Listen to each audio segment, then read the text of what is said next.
Hello, ladies and gentlemen. How are you doing? Joe Barnes here. Welcome to another episode of Make It Happen Monday. We have got a slightly different episode this week because we are joined by a very special guest.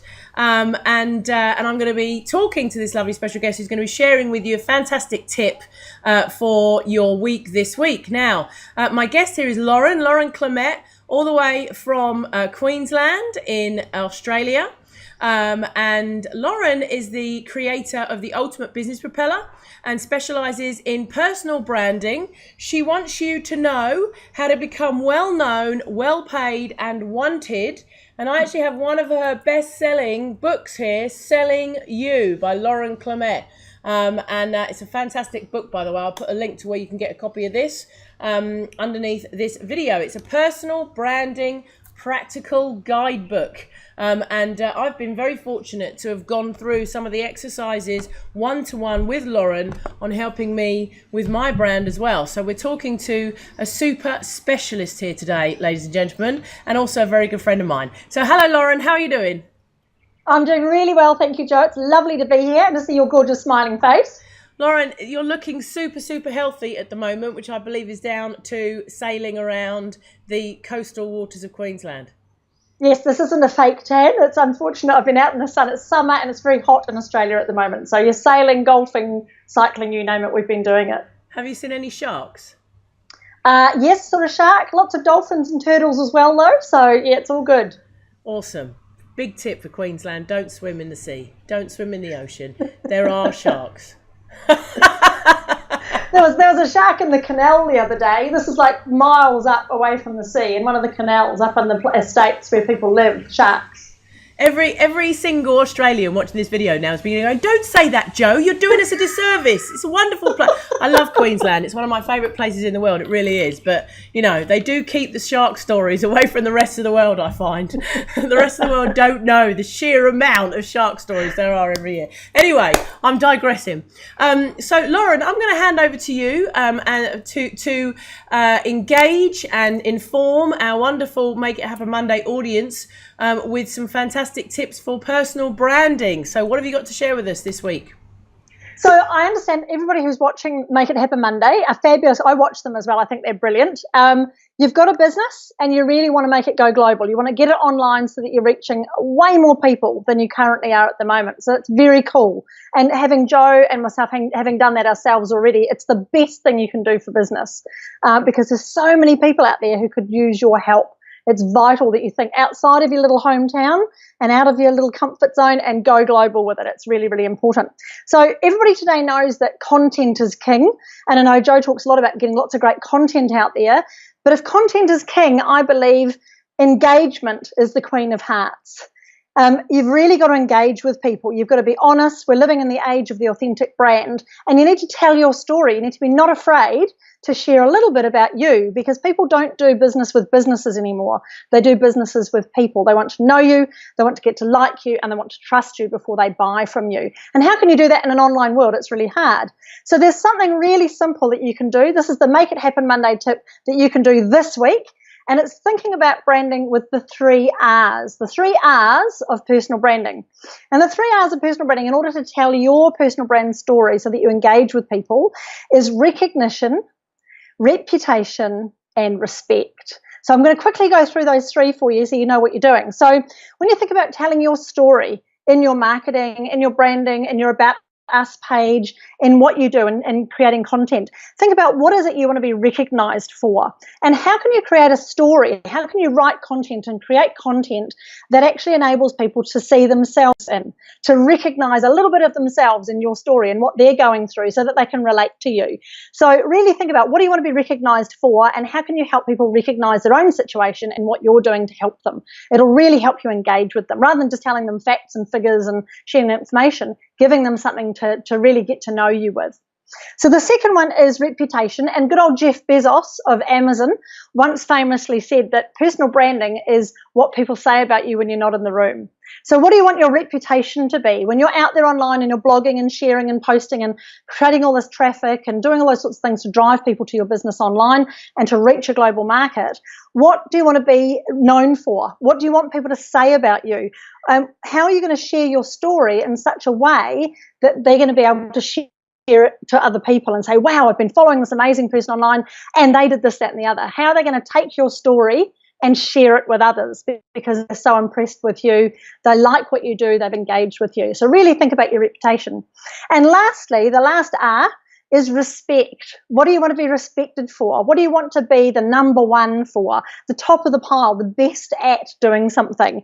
And this is part of telling your story in terms of, that's why I guess people tell their rags to riches story, so that you get that feeling of, oh my goodness, you've overcome these tremendous odds to really be successful. Now, I don't have a rags to riches story, Joe. I don't know about you. I had a fabulous childhood. I haven't had ill health. I've done amazing things. So it took me a while to find my rags to riches story. And it came to me when I was going back through my school reports with a media specialist. So if you know a media specialist, you know a journalist, you know somebody who's been involved in media, try and get hold of them because they are absolutely brilliant at finding your story and finding the angle. You know how media always finds an angle in a story. So this media specialist I worked with, she found my angle. And my angle, which I'd forgotten completely about, was the fact that when I was little, when I was about 8 years old, I was told I had word blindness, which is dyslexia, and that I would never be able to learn to read or write properly in the way that everybody else does. I'd have to learn my own way. So it sounds like a horrible thing to happen to somebody. In fact, that teacher was really good, and he helped me to learn how to spell in my own way. And it's been my greatest asset. I'm now a 5-time best-selling author. I'm a neurobranding award-winning specialist. I'm doing all these amazing things with the books and all the courses and everything else. And neurobranding, understanding how the brain sees brands. So perhaps have a think about the fact that when you go online and tell your story, it's not all about rah, rah, rah, and I'm award-winning and I'm the best at this and blowing your own trumpet, which is great. It's also giving people a little bit of an insight as to what you've overcome. Being real, not trying to be fake and trying to be impressive and to impress people, instead trying to engage with them, to share with them a little bit of you and sharing with them the things you've overcome, the mistakes you've made. Isn't it great? One of the best content things that I've ever shared was the failures that I've had. People love reading failure stories because they go, oh my goodness, you're not perfect. It's okay, I can be like you. And they can resonate with them, can't they? People can resonate with that. Absolutely, and engage with the story. So you earn respect, yeah? Respect isn't something that you're given. It's great to have awards and be a best-selling author and do these incredible things and be known for that thing really well. But also, can you earn respect by just being real, by being you, by sharing little bits about you that you're going, oh, look, I was a real idiot here. I really don't know what I'm doing, but this is what happened to me and this is how I overcame it. And those sorts of bits of content are really, really valuable. They just are viral and people love them and they can engage with them. I have a question. What if, yes. I'm putting you on the spot here, Lauren, sorry, but what if I don't want to be a public figure myself? What if I want to brand my business, but I don't want to share me? You know, I'm not a big confident person. I don't want to be the face of my brand. You know, how do I put the 3 R's into place if I'm trying to build a brand which is almost a step apart from me? Absolutely. Well, you can do a couple of things. I've got a pen name. So I've got a whole personality and a pen name.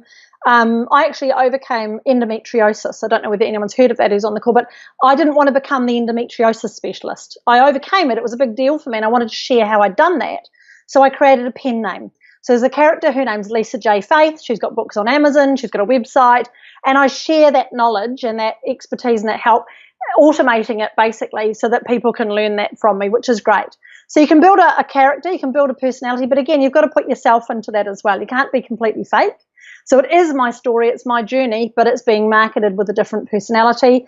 With Amazon, with our Amazon businesses, we've created personalities behind them. So we've got Jessica and we've got Kirsty and a couple of, but again, we've gone through her personality. We actually created a whole persona around her, what she loves, what she doesn't like, her story, why she's so passionate about the products. So you can create other personalities if you don't want to be the face of your brand, and it works really well for online brands. However, it all depends on how far you want to take it. And if you do want to get to a point where if you're going global and your dream is to be on stage, to be selling books, to be running courses, to be your own personal brand and to be the performer, if you like, you are going to have to be real. So yes, you can do it for sure. And you can also do it by, I call it the Intel strategy. You know how you get a computer and it's got Intel inside is the big campaign. So that computer is slightly better because it's got some technology in there. So you can create your brand as an Intel inside brand. So you can say, this is my business. Maybe it's called, I don't know, I Love Toys or whatever, with Jo Barnes or by, and so you're the step below. You're the endorser of your brand and of your product. So you can do that as well. And that way you share a little bit about your story and why you're there, but it's not all about you. It's more about the product and the brand. Another great thing that I witnessed many years ago that's still going today was when Social Media Examiner website was created by Michael Stelzner. And he really made that brand all about the people that were writing for the blog, you know. So all of a sudden, he almost, even though you had people like Mari Smith and Chris Brogan and, who else was there in the really early days? Anne Handley, I think, from Marketing Profs was part of it. Andrea Vahl, all of these names were people who were kind of social media experts in their own right, but perhaps hadn't have been heard of in the kind of mainstream online blogging world. And what he did when he created the SME was he almost like made mini celebrities out of these. He called them his fire starters. Yeah. So they already had audiences of their own and they helped to launch his blog by contributing to his blog. But then I think the culmination of all of these people in his blog and then the growth of his brand without him in it, nobody knew who he was, really kind of then catapulted them as well. It was kind of like a win-win situation.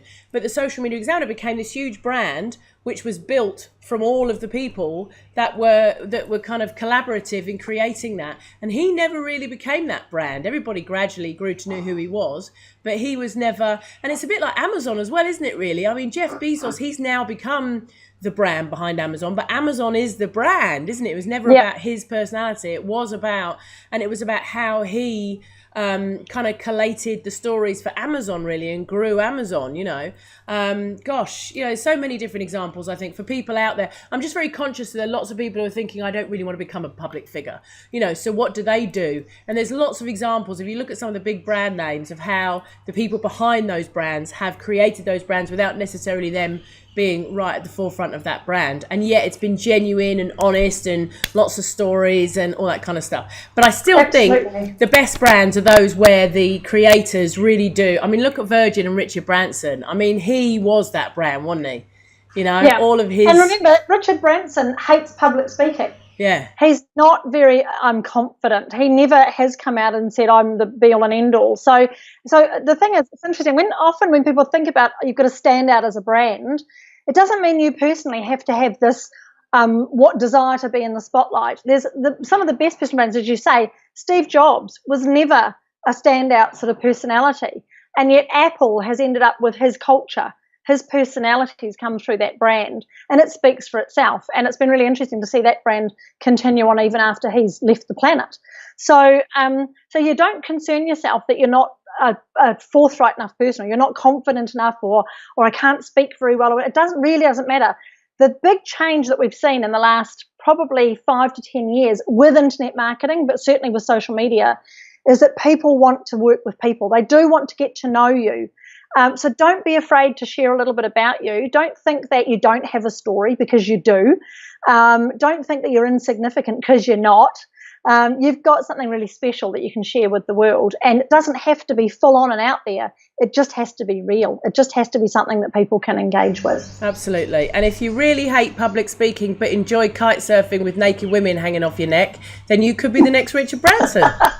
Absolutely. Yeah, you don't have to talk. You've just got to have a passion for something. You've got to have a desire to do something special. That's all it is.